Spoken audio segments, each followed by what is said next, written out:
पाकिस्तान में train hijack, Baloch liberation army ने किया 120 यात्रियों को बंदी बनाने का दावा। बलूच लिबरेशन आर्मी ने पाकिस्तान के बोलन में जाफर एक्सप्रेस को हाईजैक कर लिया। इस ट्रेन में करीब 120 से ज्यादा यात्रियों को बंधक बनाने का दावा BLA ने किया है। इतना ही नहीं, 6 सैन्य कर्मियों की हत्या करने की भी उन्होंने जिम्मेदारी ली है। BLA ने वार्निंग दी है कि उनके खिलाफ किसी भी सैन्य अभियान चलाए जाने पर सभी बंधकों को मार दिया जाएगा। Yes, this hijacking has already been claimed by the Baluchistan Free Army, which has been made the claim responsibility for hijacking the trains of the Pakistani train, which is also having more than 100 soldiers in Pakistan. So they have already been saying that they have been releasing the children and the elderly women and are negotiating with the Pakistani authority regarding the Pakistan army there.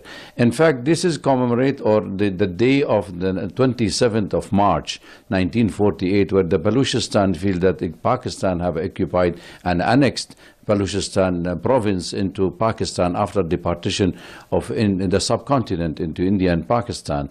And since then they believe that they have been oppressed, have been killed. There is an extrajudicial killing. There is also missing of the people. They are taken into custody and they have been killed.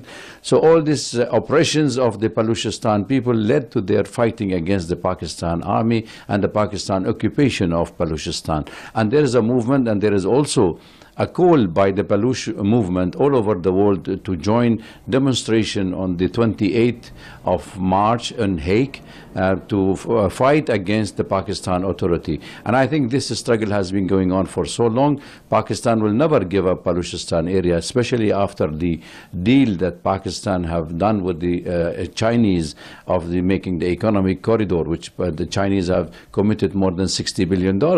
So therefore, we may see more of a bloodshed in that region, and I don't think the Pakistan army will be happy to let this go without punishing the people who have done this hijacking, and that will also bring more of condemnation from all over the world, and maybe also will highlight the suffering of the Baluch people and finding a solution for their long struggle and fighting against the Pakistani authority. Sir, किसी तरह की कोई casualty या कुछ latest update आया हो तो कुछ बताएंगे?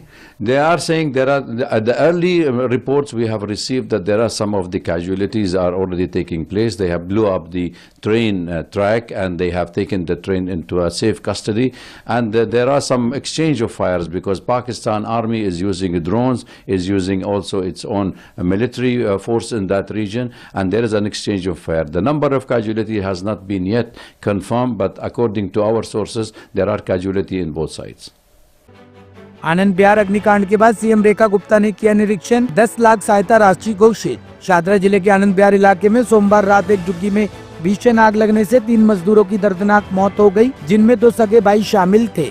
इस हादसे के बाद मुख्यमंत्री रेखा गुप्ता मौके पर पहुंची और पीड़ित परिवार से मुलाकात कर उन्हें ढांढस बंधाया। उन्होंने इस घटना को बेहद दुखद बताते हुए मृतकों के परिजनों को 10 लाख रुपए की सहायता राशि देने की घोषणा की और प्रभावित परिवारों को हर संभव मदद का आश्वासन दिया। मौत हो गई, एक भगवान की कृपा से किसी तरीके से अपने को बचाने में सफल हुआ। 3 साढ़े 3 बजे के आसपास ये घटना घटी है। अंदर प्रकाश के लिए दीपक जल रहा था, उस दीपक से झुग्गी में आग लग गई। आग लगने से ऑक्सीजन की कमी हुई, लोग अचेत हो गए और जलकर उनकी मौत हो गई। दिल्ली की सीएम मैडम यहाँ आई, मृतकों के और घायल के परिजनों से मिली, उनको दिलासा दिलाया और ऑन स्पॉट मृतक परिवारों को 10 लाख रुपए का मुआवजा उन्होंने घोषित किया है।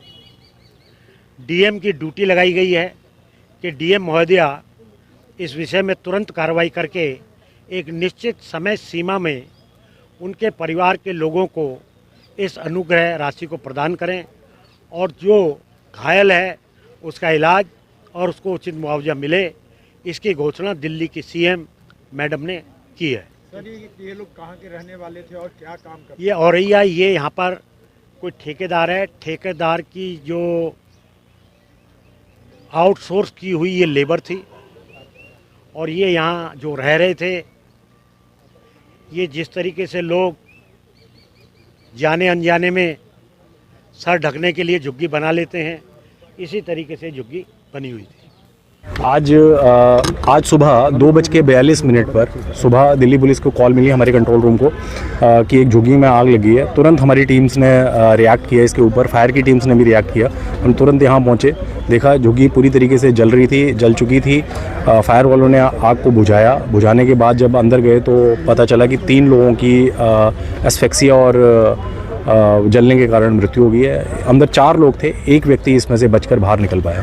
सभी उसकी हालत क्या है? ठीक है? वो ठीक है, वो हॉस्पिटलाइज हुआ था, उसकी थोड़ी सी चोट है टांग के अंदर, वो ठीक है, हॉस्पिटल से छोड़ दिया। कारण क्यों पता लगा? आग लगने का कारण तो देखिए अभी जांच में ही सामने आएगा, सैंपल्स उठा लिए गए हैं, बट प्राइमा फेसी ये लगता है कि इसमें इलेक्ट्रिसिटी नहीं थी झुग्गी के अंदर, तो ये लोग उसको लाइट करने के लिए, अंदर लाइट के लिए ये दिया बत्ती उसका इस्तेमाल करते थे, जिसको वो जलाकर सोते थे।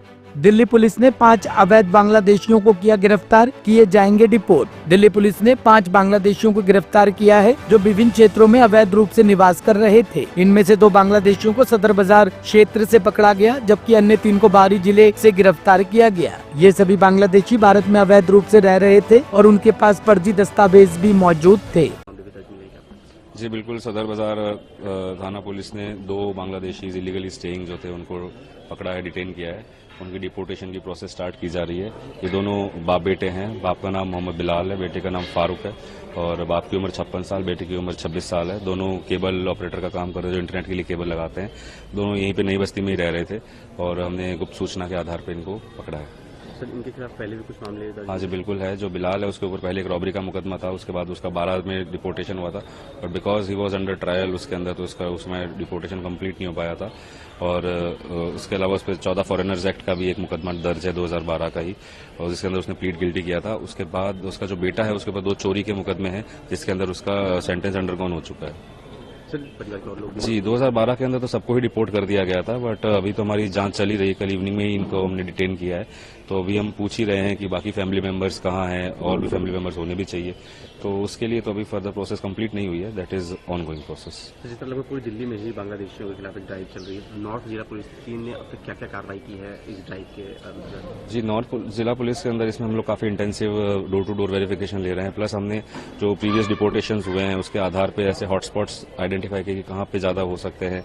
प्लस जो और लोकल इन्फॉर्मेशन थी उसको डेवलप किया, तो उसके तहत स्पेशली सदर बाजार एरिया जो है, उसके अलावा सराय रोहिला के आसपास का एरिया है, वजीराबाद का एरिया है, इसके अंदर हम लोगों का स्पेशल फोकस है। अभी तक हमने जो टोटल 5 लोगों को डिपोर्ट किया है, 5 के 5 सदर बाजार से ही डिपोर्ट किए गए हैं, और उसके अंदर हम लोगों की डोर टू डोर वेरिफिकेशन भी चल रही है। हम लोगों के पेपर्स भी वेरीफाई कर रहे हैं। उसके अलावा ओवरस्टेइंग फॉरेनर्स का जो पोर्टल है उसके थ्रू भी हम लोग चेकिंग कर रहे हैं। ब्यूरो रिपोर्ट, टीम तफ्तीश न्यूज।